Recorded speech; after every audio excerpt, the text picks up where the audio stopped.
তোর স্বামীর মতো একটা বলদ গরু থাকতে আবার গরু কেন লাগবে?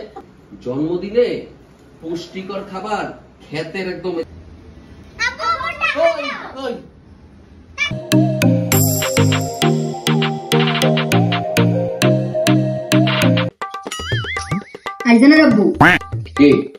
ঈদের আর 6-7 দিন বাকি আছে।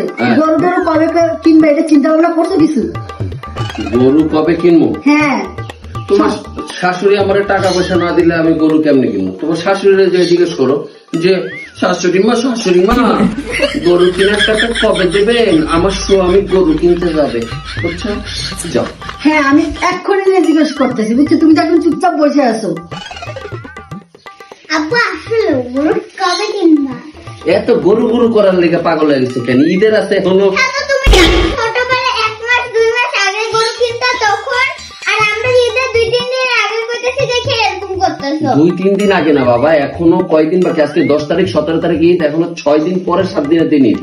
তো আমরা গরু কিনবো ইনশাল্লাহ, আল্লাহ যখন তৌফিক দিবে কিনবো, টেনশন করো না। ঠান্ডা আম্মু, আম্মু, আপনার ছেলেরা গরু কেনার কথা কইছি, সে বলে কিন্তু তার শাশুড়ি আমার যে বলো সে কখন টাকা দেবে তখন আমি কিনবো। আপনি টাকা দেন না কেন? গরু কিনে আনো, তার তো সময়ই নেই। গরু দিয়ে একটা আতালে কই তোর স্বামীর মতো একটা বলদ গরু থাকতে আবার গরু কেন লাগবে? যা আমার সামনে থেকে। এই আমরা তো গরু পাইছি। তাই? হ্যাঁ, কোন গরু? বাসায় তো আছে। কই আমি কই গরু কই? তোমার দিদু বলছে তোমার বাবার মতন বলদ গরু থাকতে আর গরু কেনা লাগবে। এটা কেমন কথা বলে তোমরা? ঠিকই তো বল। আরে তুই হাসবি না। দিদু বল, এই যে আমি বললাম যে তোর জামার মতন একটা বলদ গরু থাকতে আর গরু কেনা লাগবে। আম্মু, আম্মু, কি আপনি যে গরুর কথা কইতেছেন এই গরু তো কোনো কাজের না, আরে বেচতে দিন, কিছু টাকা পাওয়া যাবে। এই গরু তো বেতন যেত না। এই গরু কাজের না, কে কইছে? তোর মতন শয়তানের লেগে এই গরুই ঠিক আছে। এটা কেমন কথা কইলেন? এইটাই কথা। যা আমার সামনে তো, তুই আবার আইছিস আমার কি করতে? অত্যাচারী রানী তুই আমার সামনে। তোর আমি সত্যি আর না শুনে তুই তো ভালো দেশ কেন? গরুরে যাই কমার গরু এ তোর দেবে আনে। বলদ গরুর কথা কই আমার কত কিছু করে, সবকিছু মানে নিজের ইচ্ছা মতো। একেবারে একটা মুখি মারমু বেয়াদব। আইজান জানিস আব্বু আম্মু দিদু বাস হচ্ছে গিয়ে কোরবানি নিয়ে পড়ে আছে, আর হচ্ছে গিয়ে আম্মির যে 12 তারিখে বার্থডে সেটাই কেউ জানে না। হ্যাঁ, গিফট বানাতে স্যার কেউ হচ্ছে গিয়ে বার্থডের কোনো খবর নেই। চল আব্বুকে যা ধরি, বার্থডের গিফট কিনতে হবে আর হচ্ছে গিয়ে কেক কিনতে হবে। আচ্ছা চল আব্বু। কি বাথরুমের তো বাড়িতে বললাম টাকা দাও টাকা দাও।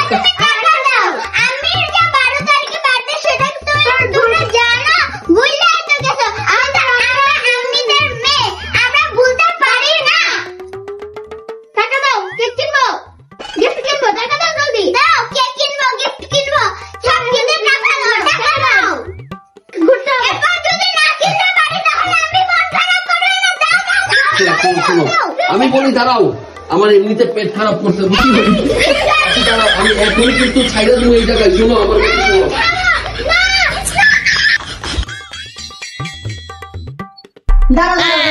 তুমি এগুলো কি নিয়ে আসছো? আমি এগুলা পুঁই শাক নিয়ে আসছি আর লতি নিয়ে আসছি, পুষ্টিকর খাবার। পুষ্টিকর খাবার। আপুর যে 12 তারিখে বার্থডে, আম্মু তোমার যে একটা লিস্ট দিল সেটা কি করলা তুমি তাহলে? কিসের লিস্ট? গরু মুরগির মাংস যে আনতে বলছে এইটার যে লিস্ট। তাই? আরে বাবা, এটা তো জন্মদিন, জন্মদিনে পুষ্টিকর খাবার খেতের একদম এই যে কি কয় এটারে পুঁই শাক আর লতি খাওয়ানো উচিত। জন্মদিন না, এর লিগা পুষ্টিকর খাবার খাওয়ানো উচিত। এর জন্য আম্মু তোমার বলদ গরু বলে। পুষ্টিকর খাবার খাইতেছি।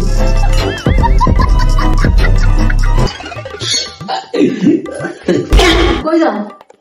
কই রুমের ভিতরে যাই। এখন বেরোবা? কই যাবো? বাজারে যাবা, যাইয়া অপুষ্টিকর গরুর মাংস মুরগি নিয়ে আসো। পুষ্টিকর খাবার তো আনছি।